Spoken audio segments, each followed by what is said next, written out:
Well, today I have an amazing guest. And as I always open up my podcasts, I always say, we're going deep. And today we are doing a deep, deep dive with this lovely lady, amazing woman, Donna Andersen. She is the author of Love Fraud. And this lovefraud.com is her website. And I will be promoting it on the artwork that you see once you see the podcast released. So don't panic. You're going to have all her information when you need it. But she teaches people to recognize and recover from sociopaths and host. She is the host of the True Love Fraud Stories podcast, which will also be promoted. She is also the author of 8 books, including Seniors Sociopaths, How to Recognize and Escape Lifelong Abusers, Red Flags of Love Fraud, and the 4-part best of the Love Fraud blog series. Donna learned about sociopaths the hard way by marrying one. She tells the story of how outrageous the situation. I mean, it was an outrageous story in her first book, Love Fraud. Donna founded Love Fraud Education and Recovery, which offers webinars to help survivors and professionals identify, escape, and recover from sociopaths, including narcissists, psychopaths, and other manipulators. She is co-founder of 2 scientific papers and has presented research to the Society for the Scientific Study of Psychopathy. My goodness, I'm having a little tongue twist there. So forgive me, Donna. Donna has appeared on television shows including Love, Honor, Betray, Deadly Women, and Who the Bleep Did I Marry? All on Investigation Discovery. She also appeared on Insight in Australia and ABC News 2020. My Life is a Lifetime Movie, Handsome Devils, and The Ricky Lake Show. She has also been interviewed for multiple radio shows, podcasts, print articles, and web posts. Donna graduated from Syracuse University with degrees in psychology and journalism. And Donna is also very happily remarried, proving that recovery from betrayal is possible. Oh my goodness, I'm so honored. I am so grateful that you could spare the time to join me today for Colli Talks Transformative Conversations.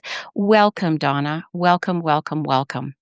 I'm so glad to be here, Colli. Thank you for inviting me to join you. Oh, yes, your experience, your story, your everything is just so needed in the world right now. And I mean, it always has been. It's just that these things have become, now known for many women that in fact are hurting, right?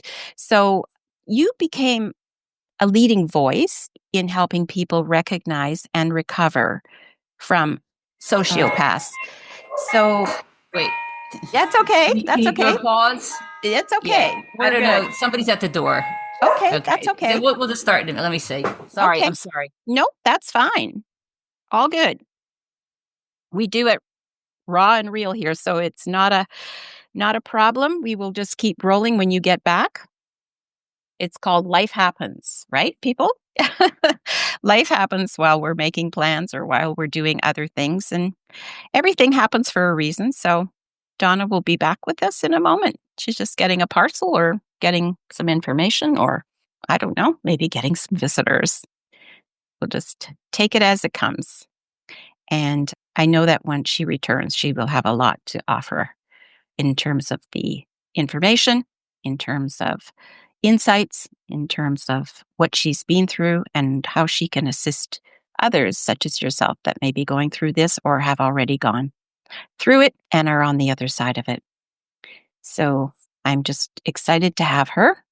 And it's an honor to have people with this amazing insight to bring to us. So anyway, here we go. I hear her coming back now. Sorry about that. The mailman came with That's okay. packages. No worries, Donna. I was just saying everything happens for a reason in perfect timing. So I was just mentioning that you've become a leading voice in helping people recognize and recover from sociopaths. And I was wondering if you could take us back to where it all began. Like what happened in your personal life that led you to start lovefraud.com? Oh, yes. Okay. Well, you did mention in the introduction Mm-hmm. that I found out about sociopaths by marrying one. Right? And so, yes, I married this man who took $250,000 from me. He Wow. cheated with at least 6 different women during our 2.5-year involvement. He had a child with one of those women, and then 10 days after I left him, not 10 days after a divorce, but 10 days after I left him, he married the mother of the child, which was the second time he committed bigamy. So, uh Wow. of course, I didn't know all this right away, but as I found out about what he was really doing that I didn't know about. Mm-hmm. I was working with an energy therapist at the time, and I told her, "He did this, he did this, he did this." And she says, "He sounds like a sociopath." And I'm Oh, like, "Sociopath? What's that?" And so I started looking it up, doing some research, and, once I found out more about the personality disorder, then yes, he definitely qualified. And because of my experience, I founded lovefraud.com almost 20 years ago now, back in wow. 2005. Yeah, it's been that long. And then I started writing books, and so here we are. Oh my goodness, what an experience. Like, I mean, it's almost takes my breath away in terms of how under the cover all that goes and we, because I've had experience as well, how we don't see, feel, or know it, right? At the time. I mean, we're just so elsewhere.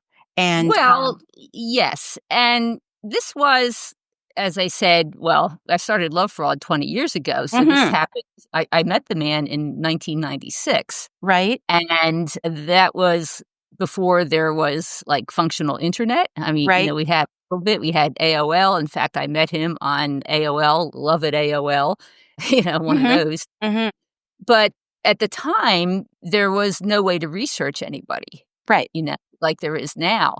right. So and I was clueless. I mean, here I was a journalist. I was running a business for many years, and I had no idea, about these personality disorders. So it's been an education process. So what happened was I launched lovefraud.com, and my original intention was to warn people about con artists because Okay. that's essentially what this man was. He was a con artist. And what I learned is that the personality disorders it's much more than just taking money from people. And, I learned more about what the disorders are. Mhm, And essentially, these people, sociopaths, their primary interest is power and control. okay. And they are predators and they are exploiters. And essentially, anybody that they have any meaningful involvement with ends up damaged. And that's exactly what happened to me. Right. So the thing is, though, it's not just monetary, although, plenty of them are looking for money, but they could be looking for sex, they could be Mhm. looking for a place to live, they could be looking for somebody to do their chores or take care of their kids. And probably the most despicable of the sociopaths are those who do it just to entertain themselves. Oh my Yes, because I have heard of plenty of people, especially later, in recent years when people are meeting someone online, a long distance relationship, mhm. and a sociopath will tell them how much they love them, promise them the world, talk about getting together. They're going to have this wonderful life, and the target might be kind of suspicious, but they keep pouring it on, keep pouring it on. So finally, the target falls for it, and then the sociopath disappears. Ah, So the whole thing, it's the catfishing story. The mhm. whole thing is just to entertain themselves by getting someone to fall in love with them and then hurt them. Ah, So I've heard many, many stories like that. it's totally totally appalling. Totally. Yes, Oh it my, is. it's just disgusting, right? That human humans become into this, right? The it's just really appalling. It is. Oh God. Your first book, Love Fraud. I mean, it's obviously very deeply personal. And what was it like to, turn your experience with a sociopath into a published story for the whole world to read? It's kinda interesting because my background is journalism, and you Right? talked about that, and for many years, when I was a journalist and then when I was doing commercial work, Hmm. people would always say, "Do you wanna write a book?" I'm like, "No, that's too much work. I don't wanna write a book." And so what happened was when this experience happened to me, I was like, smart enough of a journalist to realize that I had this amazing story, Right? so I decided I was going to write it. And, the full title of the book is Love Fraud: How Marriage to a Sociopath Fulfilled My Spiritual Plan, Okay. because that's exactly what it was. The book reads like a cross between a spiritual journey and a true crime novel. Wow. And yes, so I told in all the detail what happened to me in meeting this person and how I was seduced and everything. And multiple other women, because I was not the only victim. Right. It turned out that this is the way this man lived his life. And so I also told the stories of about, 5 other women that he did the same thing to and took money from the 5 of us, he took over $1 million. Wow. And yeah, but at the same time, when this was happening to me, I had already begun somewhat of a spiritual quest, mostly trying to find answers of why I was still single at age 40 Hmm. and, unable to make a connection. So I was already working with an energy therapist at the time. I had been working with her, and thank goodness, because, when this all happened, I certainly needed a lot of assistance. Oh, for sure. Yes, but what I found was that there was a spiritual purpose to the experience, and that was, like, the whole learning lesson, and essentially, it was something that my soul had planned, Hmm. and essentially because I learned that I had many past lives with my ex-husband, Okay. and this time around, essentially, I set a goal for myself, a spiritual goal for myself, to end the involvement with him. And the way the universe does that, I learned, is that they bring them back Oh, and they make this terrible experience. And, that it's so awful that you have to put an end to it. And that's essentially what happened. amazing. Wow. I'm that's like yeah, but it totally makes sense. Yes, Yeah, yes, it really because does. essentially, I mean, I was able, working with my therapist, we were able to get glimpses of the Mhm. past lives. I think I write about 20 of them, in the book, different times that I had been involved with my ex-husband over the centuries, because the original incident goes back, shortly around the time of Christ. Right? And so, what happened was, when I was working with her, I was able to, kind of see it. And it kind of, it's like seeing a dream is how my experience of it was. Okay. But I was talking to her perhaps once a month, and it simply wasn't enough, for what I was going through. Right. So I started being able to, work on it on my own and develop the ability to channel messages. And, so I was getting all these messages and, being able to see things and all this other stuff. And then the therapist would, validate, what I had experienced. And it was just amazing. But the Wow. bottom line was that the purpose of it was for me to let it all go. Right. Because essentially what happened was that, in all those different lifetimes, I kept trying to fix him, kept trying to make Mm. it so that, he would make up for all the things that he did to me, because Right. he was, raping, murdering, taking advantage, all that other stuff. And in the end, the solution was to let it go and Mhm. to get his hook out of my heart. Oh, And that was the object of the exercise, and I was able to do that. amazing. I was gonna ask you with, in your work, you use the term sociopath, right? Can you explain for our listeners, well, now your listeners, what this means? I mean, how is it How does it differ from narcissists or psychopaths?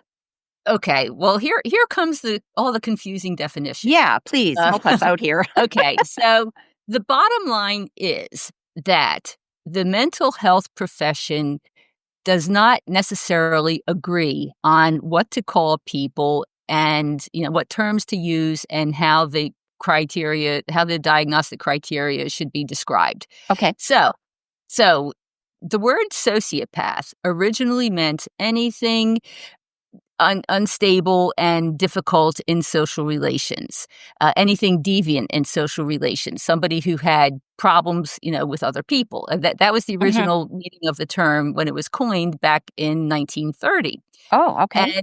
Yes. So then eventually in 1952, the American Psychiatric Association published the first edition of the Diagnostic and Statistical Manual of Mental Disorders, which is essentially the Bible for Right. therapists and psychiatrists. And at that time, they called there was a listing called sociopathic personality disturbance. Okay, so Okay. that was like in 1952. Then, like in 1968, they come out with the next edition of the book and they get rid of that term and they create antisocial personality disorder. Mm. So what has happened is that, of course, you can't call somebody an antisocial personality disorder. so so therapists tend to use the word sociopath as shorthand for antisocial personality disorder, Mm. although clinically the word sociopath has no meaning anymore. There is no official diagnosis of sociopath. Really? So Mm. no, there Okay. is no diagnosis. So, but what there is, or what they call in the DSM-5, which is now the 5th edition, they have a group of what they call cluster B disorders. And those include antisocial personality disorder, narcissistic personality disorder, borderline personality disorder, and histrionic personality disorder. And what these disorders have in common is that they tend to be overly emotional, kind of unpredictable, and so they kind of just group them into a condition, a cluster. Okay. At the same time, there's the term psychopathy.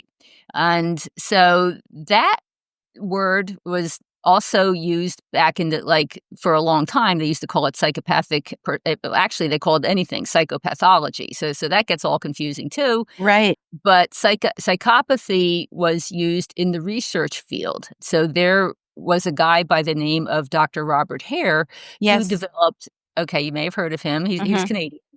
He developed what's called the Psychopathy Checklist Revised, which Okay. is the first time that there was a way to measure someone's level of psychopathy. He developed it specifically because he worked in the prison systems and he wanted to try and predict which people would, when released, reoffend. I mean, that was Okay. the whole purpose of the thing. But in the meantime, his work has been validated for hundreds of research studies, and so the way he has of diagnosing it works, essentially, is what it amounts to. Okay. So at one point, this is why it's so complicated. At one point, he suggested including the term psychopathy in the DSM-5, but for political reasons, they decided not to do that. So essentially, now what we have is the therapists and the psychiatrists on one side who use the cluster B terminology, which is antisocial, narcissistic, borderline, and histrionic, and then all the research people who use psychopathy. And I mean, psychopath is not an official diagnosis either. Right. Okay. Okay. So it's a mess. So anyway, I use the term sociopath as it was originally intended, as just describing anybody who has difficulty in social relations, Mhm. the people who are exploiters and manipulators. Their antisocial personality disorder and psychopathy are close, but not the same. And then, there's a lot of overlap among pretty much all these disorders. In Okay. fact, my colleague, Dr. Leanne Needham, was just explaining that people can be comorbid. That means you can have them at the same time. So you can have antisocial, you can have narcissistic, you can have borderline all at the same time. And when you do, what you are seeing is traits of psychopathy. So Wow. as you can see, it's a mess. Yeah. And I use the term sociopath to talk about all of them because what we need to know is that these are serious personality disorders. The Mhm. people who have them are unlikely to recover. There's virtually no chance once you're an adult that there is recovery, with the possible exception of borderline. And we just need to know that they're dangerous and they're out there, and we need to protect ourselves from all of them. Oh my So gosh. so yes, so that's why I like to talk about all of them collectively Yeah, using yeah, for the sure. umbrella term, right, of sociopath. Well, thank you so Uh, much because, like, it's like you say, it's a mess, it's a mess. and it's a mess, and the number of people who have these disorders Mhm. probably is 12% of the population. So Whoa. there are millions of them out there. They are in all demographic groups: male, female, rich, poor, all races, all religions, Mhm. all education levels. And, people need to know that they're out there Mhm. because you can run into them any place. And so we need to know. I mean, this is actually the love fraud's biggest job, is just letting people know that they exist. I Right. mean, I tell you how many times people have said to me after they've been decimated, by some Yeah, experience, that I never knew people like this existed. And exactly. yes, and so that's job number one for love fraud, is that yes, they do exist. They're 12% of the population, and here's the warning signs, and you need to know that they're out there. Well, I'm, you know, not surprised, but I am. It's funny because when you mentioned Dr. Hare, a colleague of his actually was my psychologist after I had been through a relationship where this person had attempted to murder me. And Oh dear. yeah, so he was the one who introduced me to Without a Conscience Okay. and Snakes in Suits, right? And Mhm. interestingly enough, when you said what you just said about it's it took me I don't know how many sessions to get the fact, and then reading Without a Conscience not once but twice, to really get to the point where I could go, "Wow, there are people out there without a conscience." Right. Like, yeah. And so, what are some of the most common red flags that people miss when they're being manipulated by a sociopath, especially in romantic relationships? What are some red flags? Well, I happen to have written a book about that Okay, called yeah. Red Flags of Love Fraud: 10 Signs You're Dating a Sociopath. Okay, And the book was based on research, right? because what I did was a survey of love fraud readers. And, I had been talking to people and kept hearing the same type of experiences over and over again. Mhm, So I wanted to essentially test to see, what was most common. right? And so the number one sign that somebody might be a sociopath is charisma and charm. And what Oh, that means is that, they have this appealing energy about them. They seem to be very exciting. They always know what to say. They're smooth talkers, never miss a beat. So that's like the first one that just about everybody sees. mhm. Uh, then the next thing that people reported was sudden soulmates. You meet this person and all of a sudden you feel like you've met the person you've been waiting for all your life. You have Oh, so much in wow. common. And essentially, the reason for that is because sociopaths will study you, figure out what you're looking for, and then make themselves into that person. Oh, So consequently, that's what you feel. That's why you feel like you've met what Prince Charming is, oh because my you told god. him or her what Prince or Princess Charming looks like, and Mhm. magically they become that. So the next red flag is sexual magnetism. Many, many people have told me that the sex with sociopaths was out of this world and just earth moving. And the reason for that is because all sociopaths, both male and female, have very high levels of testosterone. So Oh, that makes them, want to pursue sexual encounters. And, they start early, they do it often, so they tend to be very experienced. And so it often is kind of amazing. oh And then my. you've probably heard this term. This is the fourth red flag. It's called love bombing. Yeah. And right. And what that means is that the sociopaths will shower you with attention and affection and tell you how wonderful you are and put you up on a pedestal so that you're so high in the air, it's like you can't breathe. Mm. And, so those are, some important red flags. The problem, of course, is all of those red flags sound like a dream date, you know? Yeah, I mean, exactly. right, right. So Oh. it's like, who doesn't want to meet someone who's charismatic and charming and thinks you're wonderful and is sexy and is pouring on the affection? I mean, that sounds Mhm. fabulous. So the next red flag is very important, and they blame other people for everything. Oh. Nothing is ever their fault. They never take responsibility. And, this one is really important, because it's something that you will tend to see early on because, one of the things that sociopaths do is they hide themselves. They can, when necessary, make themselves out to be charming and charismatic and fun and considerate and, Prince Charming and all this other stuff. But they do tend to do this blaming thing and not taking responsibility.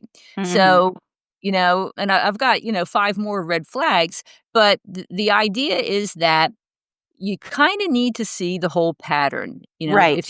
If you meet somebody who's charismatic and charming, that by itself doesn't mean that they're a sociopath. Right. But if they're charismatic and charming and they're telling you that you're soulmates and they're sweeping you off your feet and love bombing you and they're sexy and they're blaming other people for everything, then you should start paying attention and do your homework to see, what this person, what else this person may be doing and if this person has all the traits. Mhm, mhm.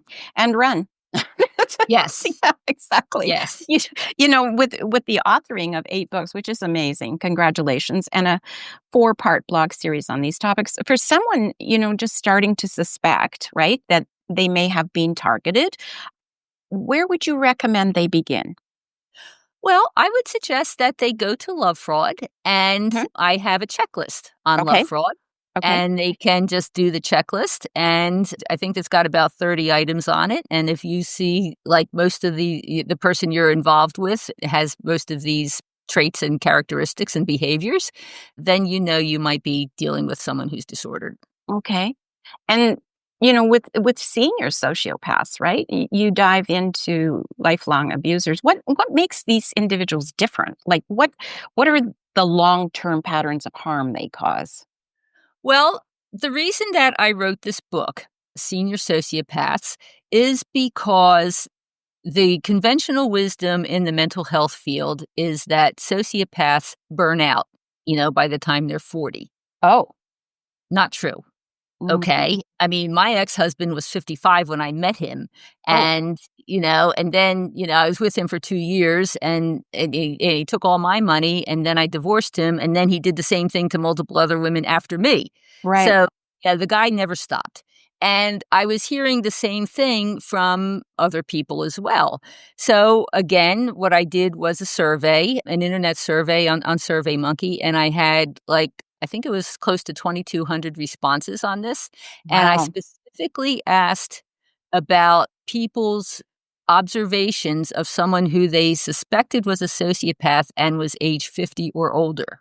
Okay. And I selected age 50 because, if they burn out in their 40s, by 50 they should be calmed down. So Right. okay, that's where we'll start. And about half of the people, well, first of all, any kind of relationship was okay. This wasn't limited to romantic partners, although most of the people who replied, talked about either romantic partners or former spouses or current spouses, but also people talked about their parents, talked about siblings, talked about work colleagues, business associates. So about half of the people that filled out the survey knew the individual both before and after the age of 50. And the question that I asked was, after age 50, did you notice that this person engaged in less deceit, manipulation, and antisocial behavior? Mhm. Well, 91% said their deceit manipulation, and antisocial behavior was just as bad or worse after Wow. age 50. So the bottom line is that once they are adults, sociopaths do not change. They do not get better. They do not get a conscience. They do not learn how to love. And you need to know this Mhm. because, I mean, I've talked to people who've been involved with these individuals for, 20, 30, and 40 years and, kept hoping and praying for change. It's not going to happen. So, No. once you realize what you're dealing with, you need to figure out a way to protect yourself. Either Mhm. get out of the relationship or if that's impossible, still to figure out a way to protect yourself. Right. Pick up the pieces, right? Mhm. Pick up the Yes. pieces, yeah. And you've founded the Love Fraud Education and Recovery to support survivors and professionals. So, can you share more about the types of support and resources you provide? That program is webinars. And Okay. so we have multiple webinars ranging from how to report the sociopath so the police take you seriously, Mhm. to dealing with parental alienation, to how to recover from complex PTSD. And we have a really wonderful program. I mentioned my colleague, Dr. Leanne Leadham, who's a Right. psychiatrist. This program we put together last year, and it's skills training for overcoming gaslighting and manipulation. And what she has done is there's a type of therapy called a DBT, which is dialectical behavioral therapy. You may have heard of that. It's Mhm. pretty. What she did is take the skills training aspect of that therapy and tailor it specifically for people who have endured narcissistic abuse. Okay. So we have a really nice program that essentially teaches the DBT skills so that you can survive and recover. Like there's two survival principles that we talk about. I mean, that's the foundation of what we do. The first survival principle is if you're dealing with somebody like this, you don't want to make it worse. You don't want Mhm. to make your situation worse. So, Right. yes. And, unfortunately, many people do. People get so emotional and just pushed to the edge that they do something stupid and they end up getting arrested, or Mhm. something like that. So you need to be able to bring down your emotional upset if that's what's going on, that's making you lash out or something. So we have a lot of techniques for doing that. Okay. um, then we have techniques for dealing with emotional distress, and then the main thing is that we teach mindfulness skills, Oh, because wonderful. essentially what happens, and the reason that we get into these situations is because we're not being mindful. We're not really observing what's going on. We're not observing how we feel. We're not observing, what this person is really doing. So that's the foundation of it is teaching mindfulness skills. So it's like I think we have 13 weeks of training Wow, for. wonderful. Yes, yes. Although now it's all recorded, so people can go at whatever their pace is, but Right. it's like 13 webinars, and so that's a really wonderful program, and it's training that is not available anywhere else. Yeah, I was just gonna say I haven't heard of anything like that. So it's great that you're sharing that with the audience because there are people out there that I know will be will Yeah. be checking into it.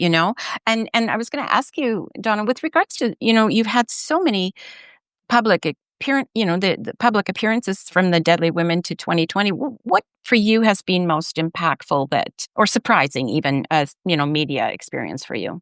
Well, I've been, told my story 3 times on Investigation Discovery. Well, actually, twice on Investigation Discovery. The other was My Life Was a Lifetime movie. Mhm. So, it was kind of interesting to have that experience, Right. work with a production company and be on TV, and it helps. I mean, I've had plenty of people contact me after seeing the shows, and it's been going on for years now. I think the first one, Who the Bleep Did I Marry, was the first show, and that came out in 2012, and, they keep running the Mhm. episodes, and people keep finding it, and they keep identifying with the story, and they find love fraud, and so it helps people. One of the big things that it helps people to understand is that they are not alone, Right. because often what happens is these experiences are so insane and and often people try to tell their friends and family what's going on and they can't hear it. They simply cannot listen to it. It's just they say, "Oh, you must be exaggerating. It can't be that bad." Well, it is that bad, you Hmm. know? And so what has been gratifying is that people have found the shows and realized that they aren't alone and that and even more importantly, there is a reason for the experience. And the reason is that the person is a sociopath and this is what they are and this is what they do. So it just helps people to, often get on that journey to try and figure out exactly what happened and then also to learn that recovery is possible. Right. Yeah, it is. And with that, I was going to ask you, so many survivors struggle to trust again. And as someone who is now happily remarried, what advice can you give to listeners who are afraid to even begin to think about love again after betrayal? The key is the emotional recovery. Okay. And, I mean, what happens is that understanding on an intellectual level what you're dealing with is important and it's the first step. Hmm. But the betrayal and the pain is emotional. And so that's what has to come out. And that's something that I work with people all the time because, I've also developed the ability to kind of key in on what someone else is feeling, even though we're doing it over Zoom or Right. a phone call. And so it's important to get to the energetic disturbances because all these betrayals, all the pain, all the wounds create energetic disturbances. And, they're stuck in your aura. In my case, they were stuck in my aura for multiple lifetimes Right. and they have to come out. And so, how do you do that? Well, you allow yourself to actually experience the pain. You allow yourself to cry. You allow yourself to feel anger appropriately, never to the person because that's useless. Right. Um, but I recommend punching bags, you know, Yeah. and my personal favorite was envisioning my ex-husband's face in a pillow and beating it until I collapsed. Hmm. That works wonders. It does great. So, but that's what has to happen is that we need to get at those energetic disturbances and get them out of our system, and that's the healing process. So I recommend that people do the emotional work. It's not fun. It's not pretty. It can take some time, because often what happens is that there are multiple layers of pain and multiple layers of wounds, Right. because essentially what sociopaths do is they target vulnerabilities. So typically something has happened previously that made the sociopath made the person vulnerable to the sociopath to begin with. Right.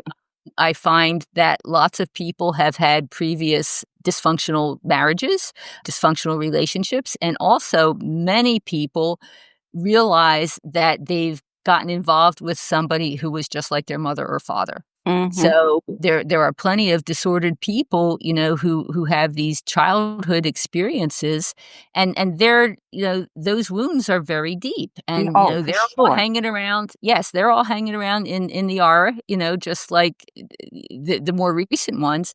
So the real recovery is when you can keep going back, going back, going back, and finding those original wounds and addressing them and Hmm. allowing yourself to actually feel the pain and get it out of your system. So that's half of it, and the Right. other half is that you allow yourself to experience joy.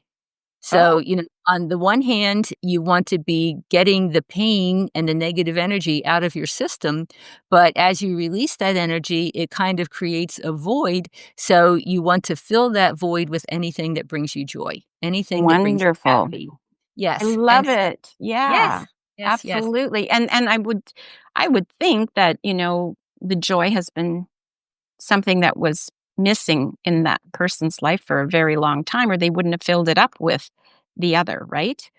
So, Well, yes and no. Essentially, what happens is, you want to shift your internal balance. right. Yes. And so, people did have these negative experiences and everything. I mean, people still have good experiences, Hmm. but they can be, overwhelmed, when with the negative experiences. So, the goal is to change your internal balance so that, you start feeling more positive, feeling like more happier, Hmm. more willing to experience joy. I mean, whatever brings you joy, going for a walk with the dog, watching Yeah. a good movie, reading a book, whatever it is. And, the more you can do that, the more you release the negative energy, which means there's nothing for future sociopaths to latch onto. Yeah, it's So interesting. It's so interesting that it's like moth to a flame, right? It's yes, just this, and they're just in there. Like, right, I mean, it doesn't even have to be you're in the same room. It could be through the phone, or it could be, worlds apart. But somehow, some way, that attraction happens, right? It it correct. it amazes me. It really Yes. does, and it is like you say, it's energy. Mhm, It's that vulnerability that's there, that woundedness, mhm, and that void, so that it gets filled up with not such good things. mhm. you know, in your opinion, why do so many women and men, I'm not just, not just women, but why do they continue to stay, in these kinds of abusive or manipulative relationships, even maybe when the red flags are kind of clear? Well, often what happens is that they are trauma bonded to the individual, Okay. and this is a biological phenomenon. And what happens is that all relationships are essentially psychological bonds, Right. and the bond is established in the beginning through pleasure. And, when you meet a sociopath and they're charming and exciting and sexy and pouring on the, love bombing, there's a lot of pleasure there. But then what happens is that the sociopath tends to do something that creates fear and anxiety. And typically it's fear and anxiety of losing the relationship. Like, they blow you off, they, snap out at you, they accuse you of something, you discover that they're lying to you, something like that. Right. And this is, of course, very upsetting, but it creates the fear and anxiety, and the fear and anxiety actually strengthens the bond that you feel. Oh, Okay. okay. So then what happens is that, you approach this person because you want to go back to how wonderful it was, before this happened. You might have some kind of resolution, you kiss and make up, and the bond strengthens again. And Mm. so this becomes a vicious circle where you have the pleasure, then you have fear and anxiety, then you have reconciliation. And with each turn of the wheel, the psychological bond that you feel gets tighter and tighter and tighter. And so this is why, people often stay in these relationships. Like people are always criticizing domestic violence victims. Well, why don't you just leave? Well, Mm. you can't, because of the trauma bond that brings you, closer and closer to this person. So that's why somehow you got to start, and often it's somebody finally hits rock bottom, where they realize it's like get out or die, Right. something along those lines. But that's the reason is because of the trauma bonds that form with these individuals. Wow. Really amazing. I just, the whole thing around the trauma bond, right? When does that trauma bond originate? Is that something that originates usually in childhood, like the beginning? No, the trauma bond, well, there can be from Hmm. childhood experiences, but the trauma bond is specific to whoever the abuser is. Right. So the way it works is that there are two aspects of it. There is a power differential, meaning Oh, that one person in the relationship has more power than the other person.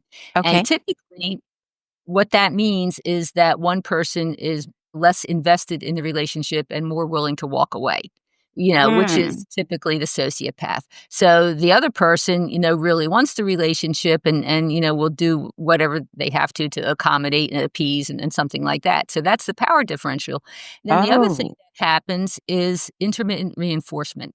So what happens is that, the target may do something, and sometimes the sociopath rewards them for that, and sometimes they don't. So intermittent reinforcement is the strongest type of conditioning. oh my And so goodness. Yeah, so this is what happens. And, people have asked, did the sociopaths know? I mean, they're doing this intentionally. And I Mhm, think not. I think it's just instinctive mhm. uh, or through trial and error because, they spend their whole lives doing this. So they figure out what works. But essentially, that's what happens is that first there's a power differential, then there's this intermittent reinforcement. And this is what creates the trauma bond. Wow. Oh, amazing. It's so amazing. I mean, amazing in a way that it's just mind-blowing. Yeah. It's just I'm wondering how listeners, how do you begin to rebuild your self-worth and reclaim your power after being targeted by this? Well, exactly what I said. First, educate yourself, Mhm. and an important concept is to recognize that none of what happened is your fault. You did not turn this person into a sociopath. I mean, they typically say that you did, Yeah. I mean, I just did a one of my true love fraud story podcasts was about this woman. The guy kept telling her, "Well, I'm going to kill myself because of you," and that's actually kind of common, in that they're laying down a guilt trip or Oh something my like that. god. Yes. So anyhow, but the key to understand is that you did not create it. This person did not do this stuff because of you, and nothing you ever could have done would have made them treat you any better. Okay? So that's the first thing. It's not your fault. Right. And then the next thing you need to do is essentially to get away. Hopefully you can. There are situations where you're married to a person with kids and it gets complicated, but if you can totally get away, you want to do that and then have no contact. And then the longer you can stay away from this person, the more their grip on you will dissipate. Right. And then you want to do the healing process that I talked about as far as, working on your emotional recovery. It does get more complicated, when you've got kids and co-parenting and things like that. So that's actually one of the reasons why our program is helpful Mhm. because it gives you the tools even when you have to have some level of contact with the person. It gives you the tools to, figure out how to be mindful about it and how to address distressing situations. And also we have, a couple of segments on how to deal with a sociopath, Mhm. with, ways that have been proven to work. So that's, that is helpful as well. I've heard, and I don't know if it's true, but is it such that once the couple, the people sort of, fall apart or one leaves and that you're kind of safer when they actually you're kind of really safe when they've actually got another, I hate to say it, but another victim. Yes and no. Okay. It can be, and, Mhm. when they've targeted someone else, at least they're not bothering you, Right. Right. and a lot of people I've spoken to, one woman told me, say, I hope everybody forgives me, but I'm throwing them back in the dating pool," she doesn't, want this person, but sometimes they come back, Mhm. sociopaths, and that's one of the questions that people ask, do they return? And the answer is some of them do and some of them don't, because one of the things that happens is that once they realize that they found somebody that they can get something out of, whatever it was that they wanted, Right. they figure, well, if they need more, they'll try it again. And I've had people, who got rid of a sociopath and then 6 months later, they're starting to feel good and these people just seem to have radar for Oh when my you might gosh. be yes, when Yeah. you might be receptive to them, and they show up again. And then the survivor's like, "Oh, well, we can just be friends." Again, no, no, no, no, no, no, no, no. Right. There is friends, No. I mean, no contact is forever. I mean, That's right. It don't that's count yeah, the word "no," right? There's no right, contact, exactly. correct. I was wondering, like, with regards to what's one myth, about sociopaths and the narcissists that you could or that maybe you might think in terms of could be permanently debunked? All sociopaths are serial killers. Oh, very good. Yes, My yes. really? No. And psychopaths. I mean, a lot of people believe that a psychopath or a sociopath is a serial killer. And the fact is that most psychopaths or sociopaths never kill anybody. And, the number who actually are serial killers is, the people who do this probably are psychopaths, but they're Mhm. so minuscule compared to the 12% of the population, who have these Mhm. personality disorders. So that's an important one. Wow. Mind blowing. We could talk for a long time, but yeah, but time is of the essence here. And I was thinking in terms of, what gives you hope today, both, like in your work for the women and the men that you serve, because you do. Healing is possible. Recovery is possible. It can be a bumpy ride, Hmm. especially when you're excavating old pains, the things that made you vulnerable Right? to the sociopath, but you absolutely can recover from it, and you can move on. And I have. You Yeah. mentioned briefly in the introduction. I guess it was about a little over a year after my divorce. I met a man, and we started going out, and just a couple months ago, we celebrated our 20th wedding anniversary. Wow. I mean, that in itself gives me hope. Mhm. And I'm sure it will give many other people listening to this hope because yeah, it's that trust thing, right? And like you say, you have, with regards to your webinars and all the work that you've done and been through and give out to others to it's a roadmap. It's a roadmap. And it's wonderful. How, can I ask you how did you know? How did you know that you were gonna be good with this gentleman that's your husband and have Well, I knew that I would never get taken again. Oh, okay. I just knew, once I realized what had happened to me, I just knew that it wasn't going to happen again. Right. Plus I did the work Mhm. and the emotional work, and it took a while, and there was a lot to release.